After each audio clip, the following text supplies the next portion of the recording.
Hola, ¿cómo están? De vuelta con Crímenes de Córdoba. En esta ocasión tenemos que contarles que la palabra crimen no está usada en el más estricto sentido.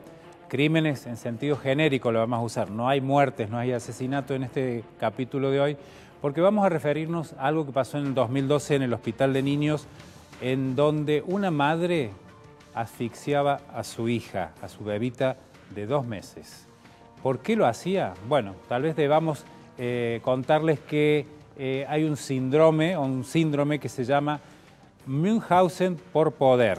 O sea, aquella patología o el desorden de la conducta, de la personalidad, que la persona trata de llamar la atención con síntomas o creándose enfermedades, pero en este caso, haciéndole creer al sistema sanitario que las enfermedades las tiene su hija.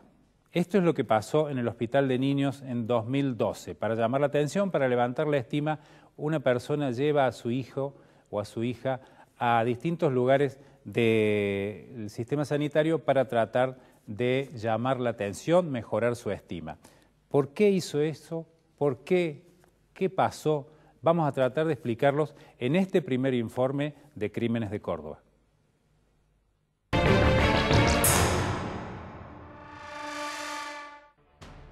La noticia sacudió a Córdoba el lunes 17 de diciembre de 2012. Una mujer había sido detenida ese fin de semana luego de ser filmada mientras intentaba asfixiar a su hija de 2 años que estaba internada en el Hospital de Niños.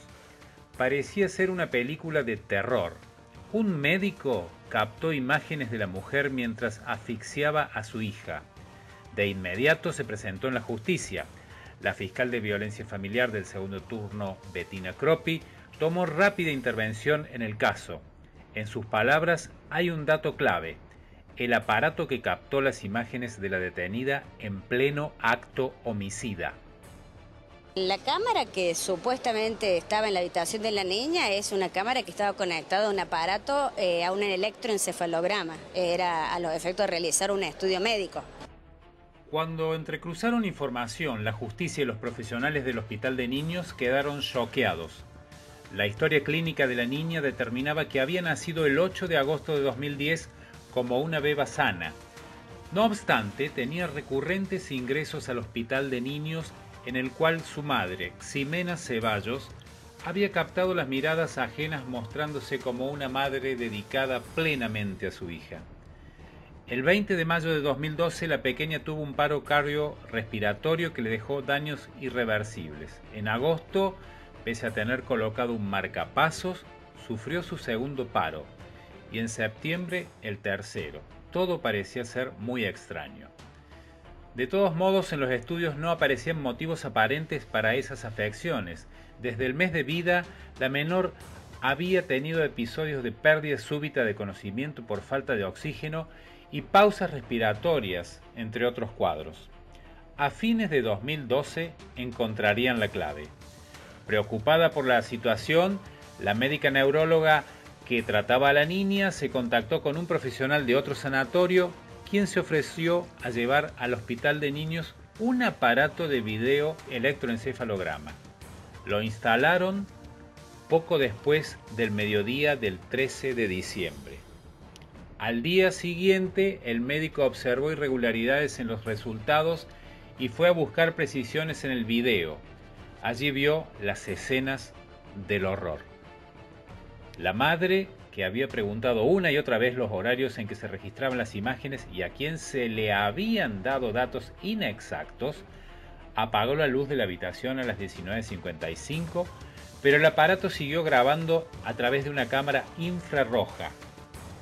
En el video se observaba que entre la tarde del 13 y la madrugada del 14 de diciembre, Ximena Ceballos había intentado asfixiar en 3 ocasiones a su hija. Le había obstruido la nariz, la boca y el orificio de la traqueotomía. En las 3 ocasiones, cuando aparecían los médicos, aparentaba auxiliar a su hija.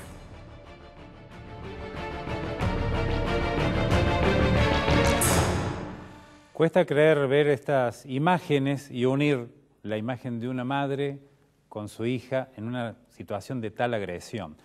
Tuvimos la precaución nosotros de no mostrar el video porque estos movimientos de la víctima lamentablemente no son muy agradables. Queríamos llevarle lo que pasó para tener una real dimensión de esta tragedia familiar. Tuvimos la ocasión también de entrevistar a quien peritó a la victimaria, el psicólogo oficial, el forense, Gustavo Marconi, quien nos define cómo es este síndrome o trastorno facticio por poder. Gustavo Marconi, ¿nos puede comentar de qué se trata? Tiene un aspecto de ficticio en el sentido de que hay una falsificación de síntomas y signos que hace la madre sobre el cuerpo del niño cuando lo reporta frente al sistema sanitario, cuando lo lleva a un hospital, cuando lo lleva ante el médico, para que sea evaluado. Falsifica los datos de los signos y síntomas, e inclusive también en algunos casos induce lesiones o enfermedades. Es decir, que fabrica síntomas y signos, y fabrica lesiones, y fabrica enfermedades. Por eso es lo facticio. Entonces, están los dos conceptos, que es lo ficticio y lo facticio, pero queda totalmente contenido como trastorno facticio por poder, porque es una persona que en un lugar asimétrico aprovecha ese lugar de poder para tomar el cuerpo del niño como un síntoma. El sentido ganancial de esto, a diferencia de otros tipos de maltrato, es que estas personas carentes y perturbadas en la autoestima, en su necesidad de ser atendidas, en su necesidad de ser cuidadas, encuentran con todo ese montaje dramático una fuerte contención de la institución. Porque a veces llegan con sus hijos en estados de crisis, fabricados por ellos, ¿no? Entonces son contenidas emocionalmente por el entorno del sector de enfermería, de los médicos, de la guardia, de otras madres que están también allí con sus hijos internados. Entonces, el sentido es un reforzamiento de su identidad como una madre abnegada, una madre que se entrega, digamos, al cuidado de su hijo de una manera especial, que no es ni un trastorno psicótico, no se tiene que dar que haya un trastorno delirante, o sea, que descarta las patologías mentales graves. Todas estas proyecciones que permitió explorar la personalidad en su profundidad, permitió que pudiera quedar claramente, digamos, expresado que no estábamos frente a un cuadro de patología mental grave, sino que estamos frente a un trastorno de personalidad. O sea, entonces, que no es una persona psicótica, es una persona neurótica que puede ser imputable, esa es mi pregunta. Exactamente, al no ser, digamos, porque eso es lo que hace que encuadre en el algoritmo lógico y del diagnóstico diferencial, por el cual no entraría como una alteración morbosa, sino que sería un trastorno de personalidad en donde la persona, las graves dificultades que tiene, generalmente, no hablo únicamente de la persona peritada, pero generalmente lo que tienen son graves dificultades en su conformación de su personalidad. No son psicóticos, tienen conciencia de sus actos, dirigen sus actos y es un trastorno de personalidad, por eso son imputables. Luego de la pausa vamos a analizar el tema o este caso con quien investigó esta primera denuncia, la doctora fiscal Bettina Croppi. Después de esta primera pausa.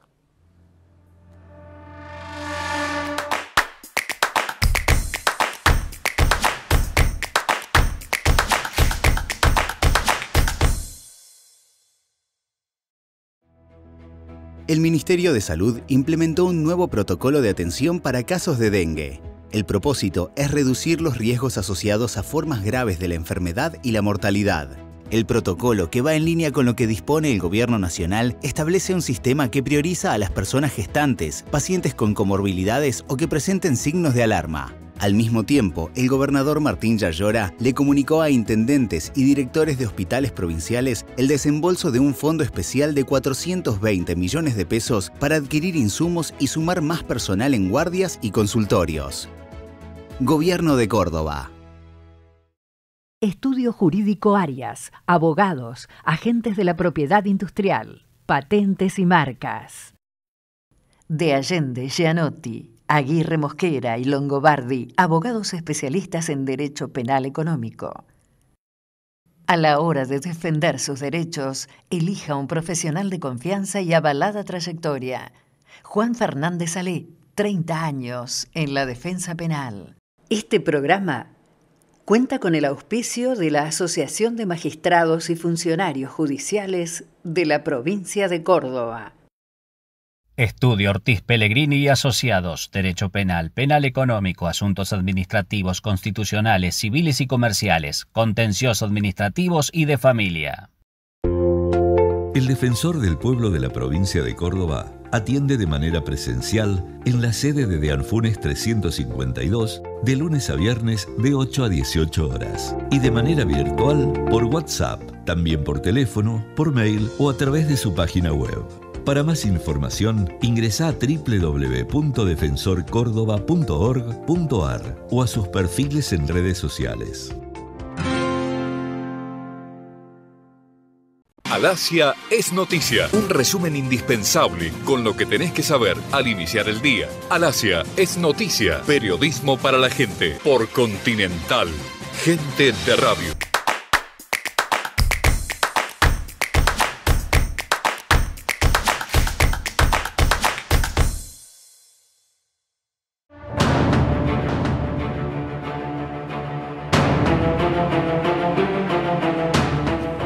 Y la justicia estaba ausente hasta este momento en que un médico descubre, viendo la cámara de un electroencefalograma monitoreado para saber qué pasaba cuando esta bebé tenía convulsiones, otras cosas, le pusieron una cámara para tratar de ver qué sucedía. El médico inmediatamente, cuando vio las imágenes que ustedes apreciaron en el bloque anterior, fue a la justicia.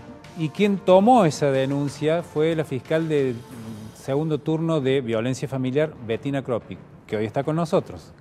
¿Qué tal, doctora? ¿Cómo está? Buenas noches. ¿Bien? ¿Qué recuerda de ese primer momento, cuando usted recibe esta noticia, ve las imágenes y se encuentra con semejante cuadro? Fue, la verdad, que un caso muy duro que nos tocó investigar en la Fiscalía. En general, la Fiscalía trae casos con conflictos muy graves, conflictos personales y familiares muy graves, pero este conflicto que involucraba a una menor tan vulnerable y tan pequeña, y la agresora era justo su madre, realmente fue muy choqueante. De ese día particularmente tengo muy presente la situación. La causa se inició por la denuncia efectivamente realizada en la Fiscalía por el médico este profesional que instaló este equipo de electroencefalograma, a la vez videofilmación, que lo hizo a los efectos médicos, no lo hizo con ningún otro fin que no fuera investigar por la razón y la etiología. ¿Jamás esperaban que iban a encontrarse con eso? Yo no diría que jamás se lo esperaba. Los médicos que la habían tratado a Alma hasta ese momento en el hospital no se lo imaginaron jamás, dado, conocían personalmente a la imputada, a la mamá en ese momento, y no se imaginaron que ella fuera capaz.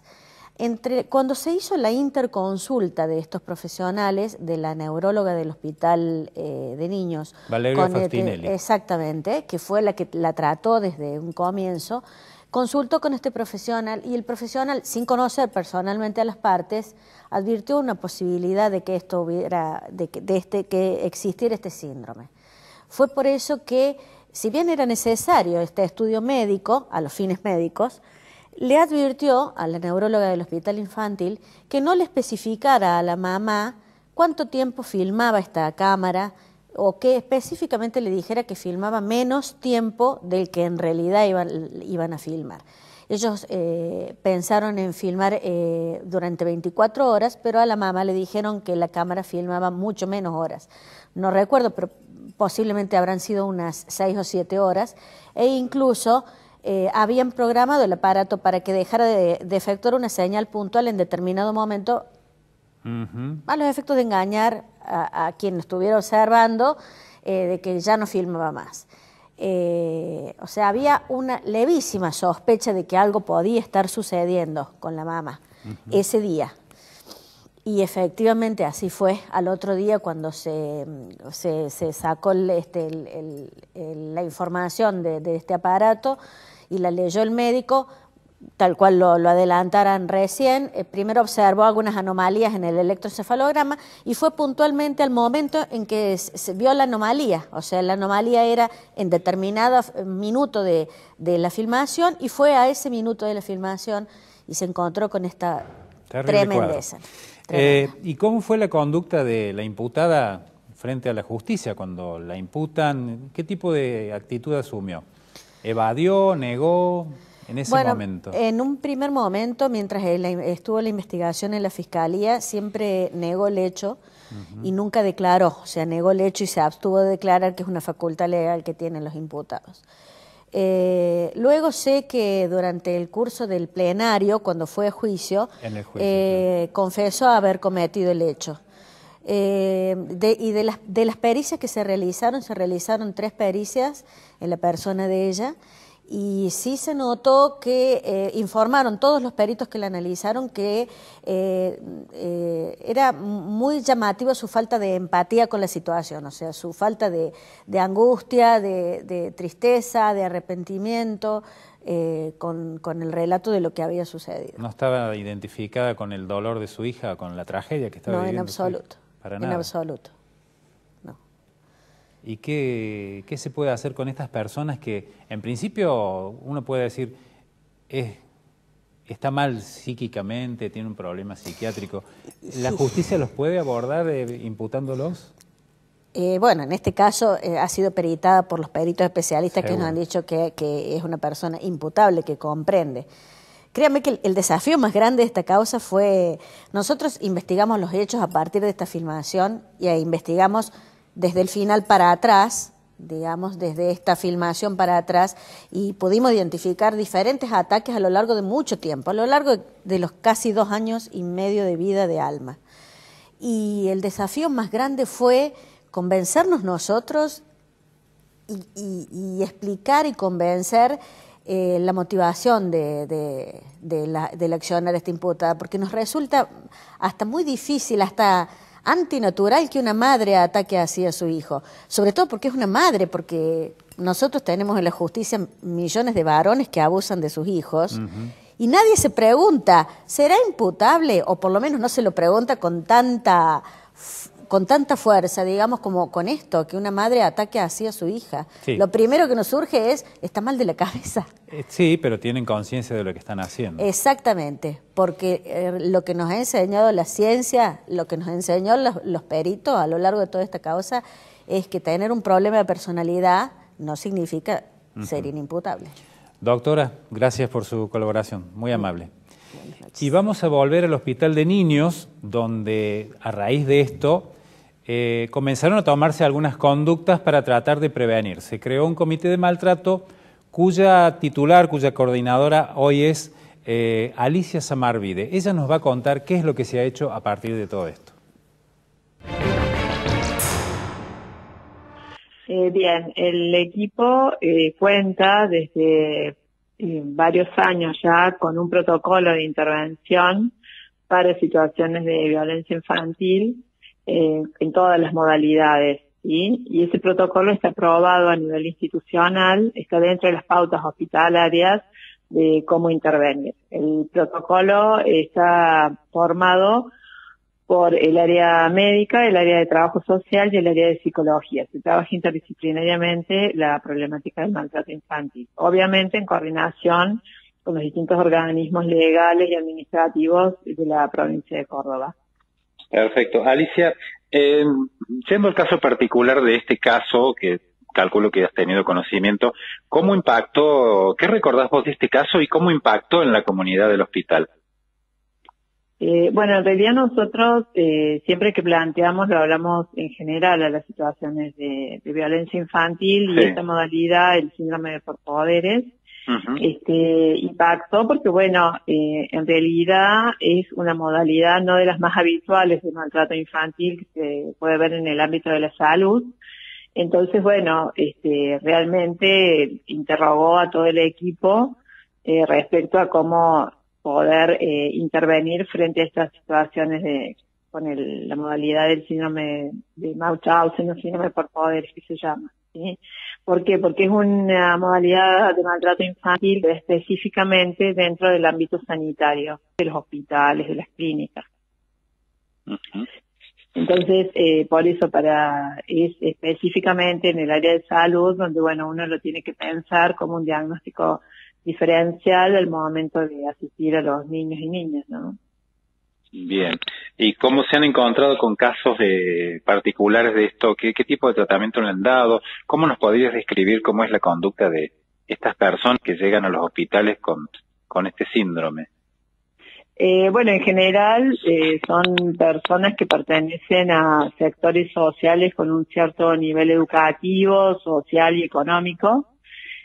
No siempre son integrantes del área de salud, como dice la bibliografía. Hay de diferentes niveles de instrucción y en general los niños presentan específicamente diagnósticos que se llaman enfermedades raras, no poco frecuentes, digamos.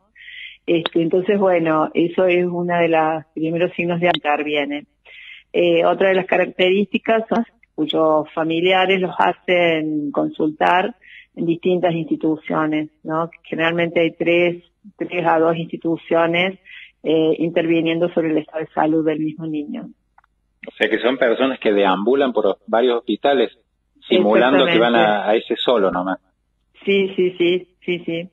O sea, deambulan tanto en el ámbito de lo privado como en el ámbito público, ¿no? O sea, en los dos sectores ellos van de una institución a otra buscando diferentes tipos de estudios para, digamos, someterlo al niño a esas prácticas encarnizadas, digamos, en algunos puntos, para lograr el objetivo de que el niño tenga una enfermedad determinada, ¿no? Esto es el síndrome de porpoderes.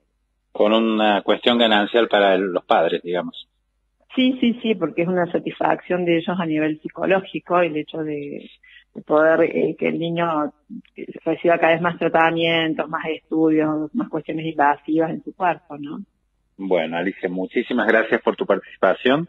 Ha sido muy amable. Bueno, gracias. Hasta luego. Gracias.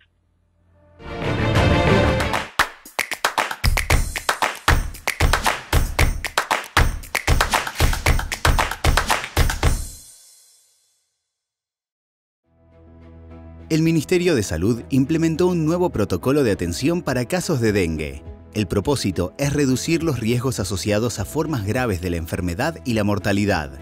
El protocolo, que va en línea con lo que dispone el Gobierno Nacional, establece un sistema que prioriza a las personas gestantes, pacientes con comorbilidades o que presenten signos de alarma. Al mismo tiempo, el gobernador Martín Yayora le comunicó a intendentes y directores de hospitales provinciales el desembolso de un fondo especial de 420 millones de pesos para adquirir insumos y sumar más personal en guardias y consultorios. Gobierno de Córdoba. Estudio Jurídico Arias, abogados, agentes de la propiedad industrial, patentes y marcas. De Allende, Gianotti, Aguirre Mosquera y Longobardi, abogados especialistas en Derecho Penal Económico. A la hora de defender sus derechos, elija un profesional de confianza y avalada trayectoria. Juan Fernández Salé, 30 años en la defensa penal.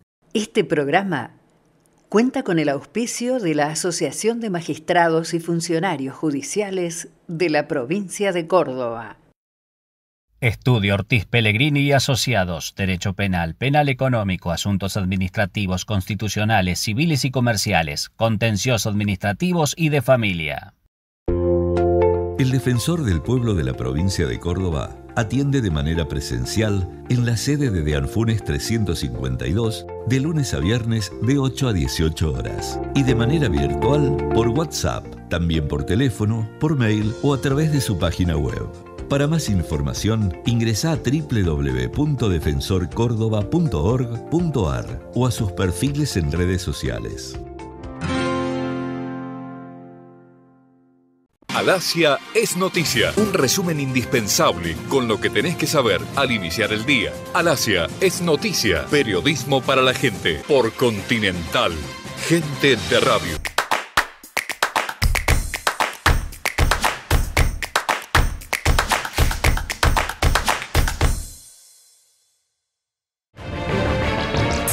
¿Qué hizo la justicia finalmente? ¿Cómo termina su papel la justicia con el juicio, con el debate oral en el cual la victimaria es condenada? Veamos qué pasó.